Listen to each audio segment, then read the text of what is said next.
नमस्कार बच्चों, मैं डॉक्टर प्रियंका शर्मा राजकीय महाविद्यालय लक्ष्मणगढ़ अलवर से बीए पार्ट 1 की होम साइंस की सभी छात्राएं। हम इस समय पढ़ रहे हैं पेपर 1 गृह प्रबंध एवं आंतरिक सज्जा। पिछली क्लास में हमने पढ़ना शुरू किया था गृह प्रबंध क्या होता है। उसके बाद हमने नेक्स्ट क्लास में पढ़ा था मूल्य क्या होते हैं, मूल्यों के वर्गीकरण के बारे में हमने पढ़ा था। आज हम पढ़ेंगे लक्ष्य। लक्ष्य क्या होते हैं और इनका वर्गीकरण क्या होता है। लक्ष्य पारिवारिक जीवन में सुख, आनंद, संतोष और सफलता पाने के लिए लक्ष्यों को प्राप्त करना बहुत आवश्यक होता है। सामान्य अर्थों में लक्ष्य जीवन के वो साध्य हैं जिन्हें प्राप्त करने के लिए प्रत्येक व्यक्ति और परिवार प्रयत्नशील रहता है। लक्ष्य वे अंतिम बिंदु हैं जिसकी प्राप्ति हेतु व्यक्ति या परिवार कार्य करने की इच्छा रखते हैं। लक्ष्यों का निर्माण और निर्धारण व्यक्ति की इच्छाओं, जीवन मूल्यों, दार्शनिक विचारधाराओं और अभिवृत्तियों से होता है। ये मूल्य से अधिक स्पष्ट और निश्चित होते हैं क्योंकि इन्हें प्राप्त किया जा सकता है। साथ ही इनको आसानी से परिभाषित भी किया जा सकता है। लक्ष्य एक निरंतर चलने वाली प्रक्रिया है जो जीवन पर्यंत चलती रहती है। इसे प्राप्त करने के लिए व्यक्ति अपने मूल्यों एवं इच्छाओं, विचारधाराओं एवं अभिवृत्तियों में परिवर्तन करता रहता है। यदि उसे किसी लक्ष्य की पूर्ति होने की आशा कम नज़र आती है तो वो उन लक्ष्यों को छोड़कर नए लक्ष्यों का निर्माण करता है और उसकी प्राप्ति के लिए प्रयासरत हो जाता है। लक्ष्य अनेक प्रकार के होते हैं। प्रत्येक व्यक्ति के जीवन में लक्ष्य एक उद्देश्य है जिसकी प्राप्ति के लिए वो हमेशा तत्पर रहता है। नई तकनीक, कार्यप्रणाली, विधियाँ, तरीके और कार्यक्रम तय करता है जिससे कि उसे अपना लक्ष्य प्राप्त हो। लक्ष्य प्राप्ति के बाद व्यक्ति के जीवन में जो सुख और संतोष मिलता है वही उसके जीवन का आखिरी लक्ष्य होता है। लक्ष्य अनेक प्रकार के होते हैं। तत्कालिक लक्ष्य, साधन समाप्ति लक्ष्य और दीर्घकालीन लक्ष्य।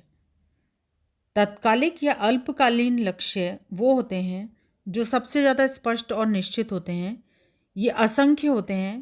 प्रत्येक परिवार में प्रतिदिन इन लक्ष्यों का निर्माण होता है और तीव्रता के साथ इनको प्राप्त भी किया जाता है। सभी लक्ष्य समान रूप से महत्वपूर्ण और उपयोगी नहीं होते हैं। वे लक्ष्य जो सबसे ज़्यादा महत्वपूर्ण होते हैं उनकी पूर्ति सबसे पहले की जाती है। कुछ लक्ष्य अन्य लक्ष्यों की प्राप्ति में सहयोग करते हैं। जैसे कई दीर्घकालीन लक्ष्य होते हैं जैसे मकान बनाना, बच्चों की उच्च शिक्षा, ये सब दीर्घकालीन लक्ष्य हैं। इनकी पूर्ति हेतु तत्कालिक लक्ष्य होते हैं जो कि इस दीर्घकालीन लक्ष्यों को पूरा करने में मदद करते हैं। यानी परिवार प्रतिदिन प्रत्येक सदस्य एक निश्चित मात्रा में एक आवश्यक कटौती करके रुपए जमा करता है जिससे कि इस लक्ष्य की यानी मकान बनाना, बच्चों की उच्च शिक्षा दिलाना, ये एक दीर्घकालीन लक्ष्य है जिसकी पूर्ति हो सके। तो इस तरह से तत्कालीन लक्ष्य वे हैं जो कि हर दिन हम छोटे छोटे लक्ष्य होते हैं जो कि हमारे आगे दीर्घकालीन लक्ष्यों को प्राप्त करने में सहयोग करते हैं। दूसरे होते हैं साधन समाप्ति लक्ष्य।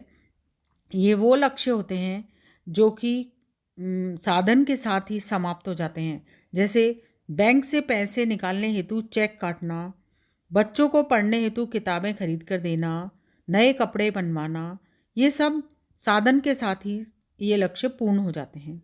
दीर्घकालीन लक्ष्य वे होते हैं जिनको प्राप्त करने में बहुत समय लगता है और इनको प्राप्त करने के लिए जो अल्पकालीन लक्ष्य हैं वो मदद करते हैं। ये लक्ष्य सबसे स्थायी होते हैं और किसी भी व्यक्ति या परिवार के जीवन पर्यंत कठिन परिश्रम से ये प्राप्त होते हैं। जैसे कि हमने बताया पहले कि बच्चों को उच्च शिक्षा दिलाना, मकान बनाना, ये सब दीर्घकालीन लक्ष्य होते हैं।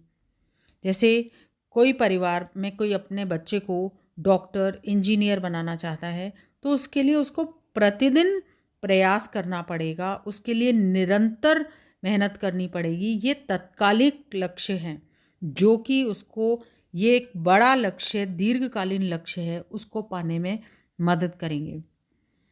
दीर्घकालीन लक्ष्य जैसे कि परिवार के प्रत्येक सदस्य का स्वास्थ्य अच्छा रहे, उसके लिए जो तत्कालिक जो लक्ष्य है वो ये रहेगा कि प्रतिदिन संतुलित आहार ग्रहण करें, अपना व्यायाम करें, योग करें।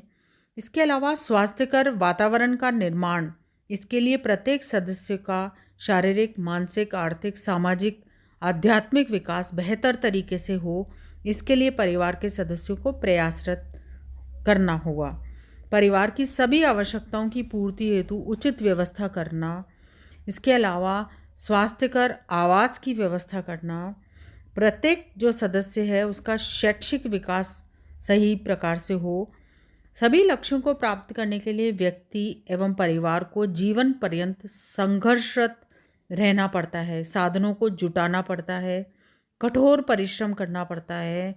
परिवार के सदस्यों के बीच आपसी स्नेह और सहानुभूति की आवश्यकता होती है, तभी ये दीर्घकालीन लक्ष्य पूरे हो पाते हैं।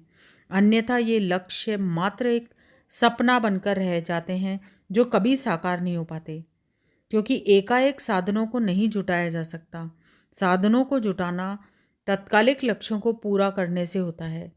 यानी कि यदि अगर अपन कोई बड़ी लक्ष्य को निर्धारित करते हैं तो उसको पाने के लिए हमको हर दिन अपने जो अल्पकालीन लक्ष्य हैं उनको पूरा करना होगा। छोटे छोटे लक्ष्यों को हम पूरा करेंगे तभी हम बड़े लक्ष्यों को प्राप्त कर सकेंगे। तो इस प्रकार से लक्ष्य 3 प्रकार के हैं: तात्कालिक लक्ष्य, साधन समाप्ति लक्ष्य और दीर्घकालीन लक्ष्य। तो ये है लक्ष्यों का वर्गीकरण। धन्यवाद।